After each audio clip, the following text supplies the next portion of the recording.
D چوک container سے نیچے گرایا جانے والا عباس تارڑ منظر عام پر آ گیا۔ نماز کی ادائیگی کے دوران گرائے جانے کا سارا احوال سنا دیا۔ عمران خان کے لیے جان بھی حاضر ہے، پھر آؤں گا عباس تارڑ۔ ویورز کامنٹس باکس میں اپنی رائے کا اظہار ضرور دیں۔ شکریہ۔ پاکستان زندہ باد، عمران خان زندہ باد۔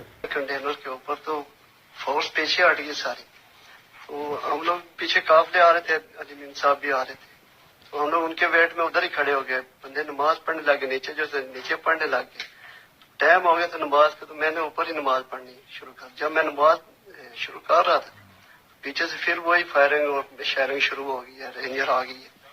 تو باقی جو بندے تھے وہ تو نیچے اتر گیا، تو میں نماز پڑھ رہا تھا، میرا تو ادھر خیال ہی نہیں، تو میں اپنے رب کے ساتھ کلام کر رہا تھا۔ تو اتنی دیر میں جب تھوڑی دیر گزری ہے تو وہ رینجر والے اوپر آ گئے کنٹینر کے اوپر، تو انہوں نے آ کے مجھے نماز پڑھتے ہوئے دعا مانگ رکھا، دھکا دیا نیچے۔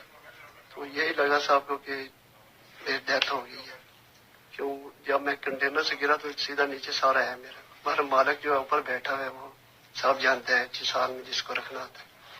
تو ایسے ہم لوگ تو شہادت کی غرض سے پہنچا تھا ادھر، مالک کو کچھ اور ہی منظور تھا، اور اس نے بچا لیا۔ پھر آنے کے لیے انشاءاللہ پھر آئیں گے جب خان صاحب حکم دیں، حاضر ہے، ہماری جان بھی حاضر ہے۔